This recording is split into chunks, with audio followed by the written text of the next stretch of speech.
तो दोस्तों, अगर आप बीएड की पाठ्यक्रम के किसी भी वर्ष में किसी भी सेमेस्टर में एनरोल्ड हैं, आपको कोई समस्या हो रही है आपके कोर्सेज को पूरा करने में, नोट्स बनाने में, आंसर कैसे लिखना है या किसी प्रकार की भी समस्या, असिस्टेंट और गाइडेंस या 1-to-1 इंटरेक्शन के लिए आप मेरे बैचेस को ज्वाइन कर सकते हैं। बैचेस ज्वाइन करने का सिंपल और सरल तरीका है, आप मुझे व्हाट्सएप कर सकते हैं इस नंबर पे with your name and your year. आप किस सेमेस्टर में है इतना बताएं और बस लिखें I want to join premium courses. मैं आपको अपने प्रीमियम बैच में ज्वाइन कर दूंगा। दोस्तों नमस्कार और स्वागत है आपका आपके ही यूट्यूब चैनल बीएड एग्जाम पर। और दोस्तों, आपके साथ मैं इंपॉर्टेंट क्वेश्चन शेयर कर रहा हूं जो कि आपके एग्ज़ाम के पॉइंट ऑफ व्यू से काफ़ी इंपॉर्टेंट है। और ये वो क्वेश्चन हैं जो कि आपके एग्ज़ाम में बार बार आते हैं। ये मैंने 2022 में भी शेयर किया था, यहाँ से काफ़ी क्वेश्चन है। तो सेम क्वेश्चन, कुछ एडिशनल क्वेश्चन इनके साथ मैं और बताता हूँ आपको जो आपके इस बार भी एग्जाम में जरूर काम आएंगे। तो पहले स्टार्ट करते हैं हम लोग लैंग्वेज अक्रॉस द करिकुलम के very short answer type question से। तो सबसे पहले देखिए, आप जब लैंग्वेज अक्रॉस द करिकुलम पढ़ते हैं तो पहला एक क्वेश्चन आपसे बनता है कि आखिर नॉलेज क्या है। तो पहला क्वेश्चन हो जाएगा आपका ज्ञान की परिभाषा दें। इसके बाद दूसरा क्वेश्चन आपका यहाँ पे हो सकता है कि डिफाइन LAC, यानी कि LAC क्या है, लैंग्वेज अक्रॉस दी करिकुलम क्या है, इसको भी आपको समझाना हो सकता है 2 लाइन में, तो आप उसको बता सकते हैं। इसके अलावा एक अगला क्वेश्चन है डेफिनेशन ऑफ नॉलेज। अब देखिए, नॉलेज को डिफाइन करना आ गया, अब टू डेफिनेशन ऑफ नॉलेज क्या है, what is meaning of knowledge according to ये भी आपकी आ सकती है। तो ज्ञान की 2 परिभाषाएं आपको याद होनी चाहिए, कॉमन क्वेश्चन है। टाइप्स ऑफ नॉलेज, देखिए आपने पढ़ा होगा एक्सटीरियर नॉलेज, पोस्टीरियर नॉलेज, इस तरह के जो होते हैं अलग अलग। तो टाइप्स ऑफ नॉलेज भी आपको बताना होगा, क्योंकि लैंग्वेज अक्रॉस द करिकुलम पढ़ रहे हैं तो ये क्वेश्चन बहुत ही कॉमन है, कई बार पूछा भी गया है। टाइप्स ऑफ नॉलेज आपका 2018 में पूछा गया। अब देखते हैं means of communication, language across the curriculum. अब जब भाषा की बात करते हैं यानी कि कम्युनिकेशन होगा, तो कम्युनिकेशन क्या है, बैरियर्स टू कम्युनिकेशन क्या है, अच्छा कम्युनिकेशन क्या है, इस तरह के क्वेश्चन प्रोबेबल होते हैं आपके। तो यहाँ पे ये जो क्वेश्चन पूछा गया है कई बार, वो है आपके साथ मीन्स ऑफ कम्युनिकेशन और बैरियर्स ऑफ कम्युनिकेशन। देखिए आया ना यहाँ पर। And what is language learning, language across the curriculum पढ़ रहे हैं तो व्हाट इज लैंग्वेज लर्निंग आएगा आपका। इसमें आएगा मल्टीलिंगिज्म, यानी कि बहुभाषावाद क्या होता है, ये भी एक क्वेश्चन बनता है। तो डिफाइन मल्टीलिंगिज्म, यानी कि एक से ज़्यादा भाषा का जब ज्ञान हो उसे मल्टीलिंगिज्म कहते हैं। ऊपर हमने देखा तो व्हाट इज लर्निंग, अब यहाँ पे मीनिंग ऑफ लर्निंग प्रोसेस, दोनों मिलते जुलते ही प्रश्न हैं। तो meaning of learning process, difference between child and adult education या child and adult learning, in child and adult learning process, तीनों, एक वयस्क के और एक जो अभी आप बोल सकते हैं कि बच्चा है जो अभी अभी पढ़ना शुरू कर रहा है, उसके पढ़ने में क्या अंतर है, उसके पढ़ने के पूरे पाठ्यक्रम में क्या अंतर होगा, उसे पढ़ाने के तरीके में क्या अंतर होगा, उनके सीखने का तरीका क्या अलग अलग होता है। इस तरह के प्रश्न आपके एग्ज़ाम में आएंगे, तो आपको ये पता होना चाहिए। What is everyday concept of learning, ये बहुत ही कॉमन क्वेश्चन है, बार बार पूछा गया, आप चेक कर लीजिएगा, कई बार पूछा गया है कि what is everyday concept of learner, यानी कि प्रतिदिन का संप्रत्य, अर्थात कि जब हम अपनी बोलचाल की भाषा में जाने अनजाने में प्रत्यक्ष रूप से अप्रत्यक्ष रूप से कहीं से पढ़कर, जानकर, अनुभव करके जब नई नई चीज़ें सीखते हैं तो इसे हम बोलते हैं everyday concept. Meaning of cognition, ठीक है, and right the steps of concept formation, ये दोनों चीज़ें ध्यान रखिएगा कि कॉन्सेप्ट फॉर्मेशन आपका पूछेगा, यानी कि नॉलेज क्रिएशन में एक इम्पॉर्टेंट स्टेज होता है हमारा कॉन्सेप्ट फॉर्मेशन का, और कॉन्सेप्ट फॉर्मेशन आपका होता है संज्ञान की प्रक्रिया से, मीनिंग ऑफ कॉग्निशन। इसीलिए मैंने इन दोनों क्वेश्चन को आपके साथ एक ही जगह पे शेयर किया हुआ है, तो इन दोनों क्वेश्चन को भी आप जरूर तैयार कर लीजिएगा। Communication technology in open school system, मुक्त विद्यालय के बारे में बताना है, ओपन स्कूल के बारे में बताना, और ओपन स्कूल में जो आपकी लेटेस्ट ICT है उसका क्या इस्तेमाल हो सकता है, इंटरनेट टेक्नोलॉजीज़ का क्या इस्तेमाल हो सकता है। Meaning of non threatening learning environment, ये आपके 8 नंबर में भी पूछा गया है, ये आपका 15 नंबर के प्रश्न में भी पूछा गया, और अब तो आप यहाँ पर देख रहे हैं कि 2 नंबर के प्रश्न में भी एक बार पूछा गया। नॉन थ्रेटनिंग लर्निंग एनवायरनमेंट का मतलब होता है कि एक ऐसा वातावरण, एक ऐसा अधिगम का, ऐसा क्लासरूम का वातावरण जहाँ की बच्चा अपने आप को भय मुक्त समझें। बच्चे का क्लासरूम में हर प्रकार से स्वागत हो, बच्चे को क्लासरूम में प्रोत्साहित किया जाए कि वो आए, पढ़े और सीखे। तो अगर ऐसा कोई वातावरण है, ऐसा क्लासरूम का वातावरण अगर आप बनाते हो जहाँ बच्चा निर्भीक होकर चीज़ों को पूछता है, अपनी बातें बताता है, अपने विचार व्यक्त करता है, पढ़ाई से संबंधित जो आवश्यक गतिविधियाँ उनको करता है, इस वातावरण को हम धमकी रहित अधिगम यानी कि नॉन थ्रेटनिंग लर्निंग एनवायरनमेंट कह सकते हैं। वर्ष 2008 में पूछा गया। एजुकेशनल सैटेलाइट, बहुत इंपॉर्टेंट क्वेश्चन है कि एजुकेशनल सैटेलाइट जिसे हम एजुसेट भी कहते हैं, ये क्या है। इन सभी क्वेश्चन के आंसर दोस्तों हमारे चैनल पे हैं। आप just LAC language across the curriculum के पाठ्यक्रम के जो प्लेलिस्ट है उसको देखिए और आपको मिल जाएगा। वैसे प्लेलिस्ट का लिंक भी मैं आपको डिस्क्रिप्शन में दे देता हूँ। तो LAC के साथ साथ जितने ऑप्शनल सब्जेक्ट हैं उनका भी सॉल्व पेपर और क्वेश्चन पेपर आपको मिल जाएगा। अब आपसे कई बार क्वेश्चन पूछा जाता है कि what is a text book, what are the qualities of a good text. एक अच्छा पाठ्य पुस्तक क्या है, पाठ्य पुस्तक क्या है, और ये भी प्रश्न है कि पाठ्य पुस्तक लेखन के क्या चरण होने चाहिए। पाठ्य पुस्तक बनाते वक्त, विकास करते वक्त उसमें किन बातों का ख्याल रखना चाहिए। Relevance of text book, text book का क्या महत्व है। देखिए अब यहाँ पे है कॉन्सेप्ट ऑफ टेक्स्ट बुक, तो ये बहुत बार पूछा गया आपसे। कॉन्सेप्ट ऑफ थिंकिंग यानी कि चिंतन क्या है, चिंतन के प्रकार क्या है, तार्किक चिंतन क्या है, अतार्किक चिंतन क्या है। तो इस तरह के प्रश्न आपको जरूर देखने को मिलेंगे आपके एग्जाम में। इसके अलावा प्रश्न है डिफाइन सोशल रिलेशन यानी कि सामाजिक संबंध को परिभाषित करिए।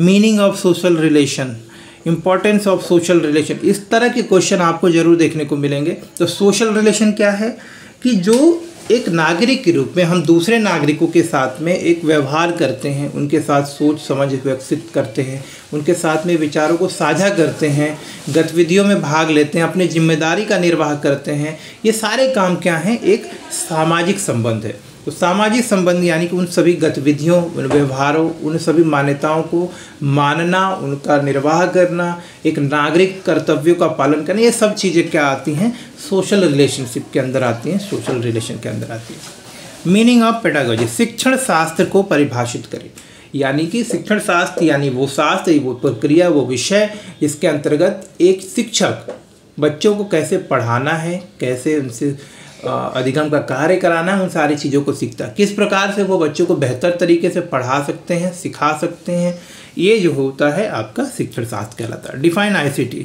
इंफॉर्मेशन एंड कम्युनिकेशन टेक्नोलॉजी, ये जरूर आएगा आपका। कैपेसिटी बिल्डिंग इन ICT, इस तरह के क्वेश्चन आए हैं। मीनिंग ऑफ एक्सपीरियंस, तो देखिए टीचर के लिए एक्सपीरियंस का बड़ा ही महत्व होता है, तो मीनिंग ऑफ एक्सपीरियंस ये भी प्रश्न आपके लिए बनता है। करिकुलम, सिलेबस, इस तरह के क्वेश्चन आएंगे। तो what is core curriculum, curriculum, types of curriculum, ये क्वेश्चन होंगे आपके। ओपन एजुकेशन, एजुकेशनल टेलीविजन, ये meaning of project, meaning of group work, meaning of project work, meaning of home work, इस तरह के क्वेश्चन का आपको पता होना चाहिए। Meaning of instruction, what is instructional objective, concept of instructional objective, linear branching आपका हो सकता है, इसके बाद में आपका ब्रांचिंग हो सकता है। तो इस तरह के क्वेश्चन आपको जरूर मिलेंगे। Teaching is a tripolar process, teaching is a tripolar process जिसमें कि टीचर, स्टूडेंट और वो लर्निंग एनवायरनमेंट, 3 कंपोनेंट होते हैं, तो इसीलिए इसे त्रिध्रुवीय प्रक्रिया कहा जाता है। एंड लास्ट क्वेश्चन, एक और इंपॉर्टेंट क्वेश्चन है, define language across the curriculum, तो पाठ्यक्रम में भाषा क्या है। इतने क्वेश्चन आप कर लीजिए, आपको आपके एग्जाम में यहाँ से प्रश्न जरूर मिल जाएंगे। चलिए आगे बढ़ते हैं। प्रश्न संख्या जो हमारा सेक्शन B होता है वहाँ से भी कुछ इंपॉर्टेंट क्वेश्चन है, तो मैं आपके साथ शेयर कर देता हूँ। ज्ञान के स्रोतों को स्पष्ट करिए, ज्ञान के शैक्षिक लाभ क्या हैं, इस पर चर्चा करें। ज्ञान एवं शिक्षार्थी के बीच संबंध की विवेचना करें। देखिए ये सभी प्रश्न दोस्तों आए हुए हैं, कई बार आए हुए हैं, तो आपको करना ये है कि आप चैनल पे जाइए, प्लेलिस्ट में जाइए, इन सभी क्वेश्चन के आंसर आपको मिल जाएंगे। मैं नहीं होता तो इन सभी क्वेश्चन के जो लिंक हैं वो आपके साथ शेयर कर देता हूँ। ब्लूम के द्वारा सुझाए गए संज्ञानात्मक क्षेत्र के शैक्षिक उद्देश्यों की व्याख्या करें। देखिए संज्ञान, कॉग्निटिव डोमेन के बारे में बात किया जाए, उन्होंने कॉग्निटिव, अफेक्टिव और साइकोमोटर डोमेन के बारे में बात किया, यानी कि आपके संज्ञानात्मक, भावात्मक और मनोवैज्ञानिक, जो आपको बोलते हैं कि ज्ञानात्मक पक्ष। तो आप तीनों पक्षों के बारे में यहाँ पर नहीं लिखना है, आपको सिर्फ और सिर्फ यहाँ पर जो संज्ञानात्मक पक्ष है उसके बारे में आपको यहाँ पर बात करना है। What is difference between educational and instructional objective. ध्यान रखिएगा कि एजुकेशनल और इंस्ट्रक्शनल ऑब्जेक्टिव में खासा फ़र्क होता है। कुछ चीज़ें होती हैं जो शिक्षा के लक्ष्य होते हैं और कुछ चीज़ें होती हैं जो अनुदेशन के लक्ष्य होते हैं। अनुदेशन कौन करता है? शिक्षक करता है। शिक्षा एक अपने आप में बहुत व्यापक चीज़ है। शिक्षा का लक्ष्य होता है एक व्यक्तित्व का विकास करना, एक अच्छे नागरिक का विकास करना।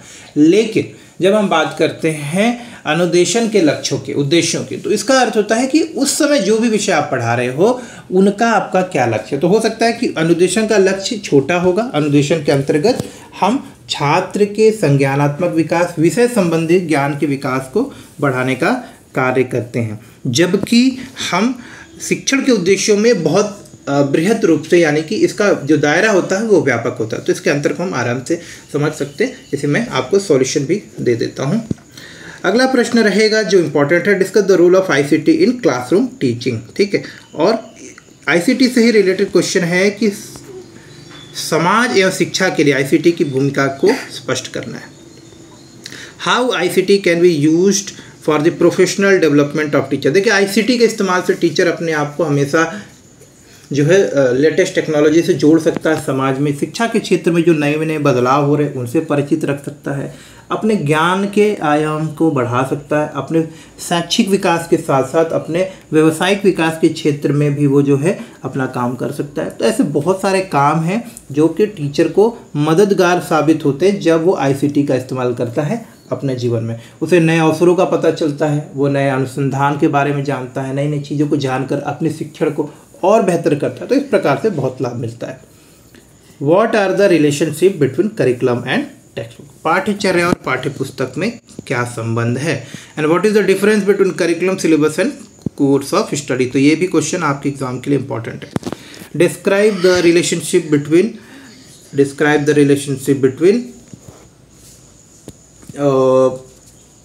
Curriculum, text book and curriculum and text book. ये इंपॉर्टेंट क्वेश्चन है दोस्तों। इसके अलावा describe the utility of video tape.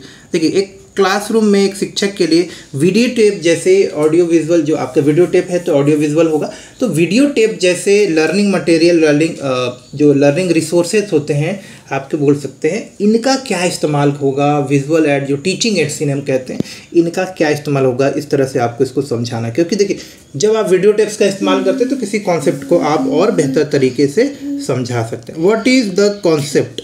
What is concept. संप्रत्यय क्या है। संप्रत्यय यानी कि जब किसी विषय को आप समझते हैं तो उसका अर्थ क्या होता है, वो आपको यहाँ पर बताना है। ये रिपीटेड क्वेश्चन है। Describe the concept formation method, 2021 में पूछा गया था।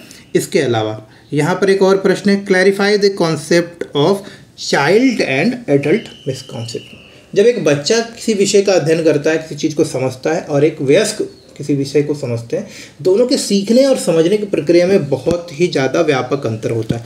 तो ये अंतर ही आपको यहाँ पर बताना है। इसके अलावा what is informal education. Informal education क्या होता है और इसकी क्या आवश्यकता है वर्तमान समय में, ये आपको बताना है। शिक्षण सूचनाओं पर सविस्तार वर्णन करना है। Describe in detail on the teaching information and classify the standard pedagogical method and describe one of the teaching method. तो ये आपको बताना है।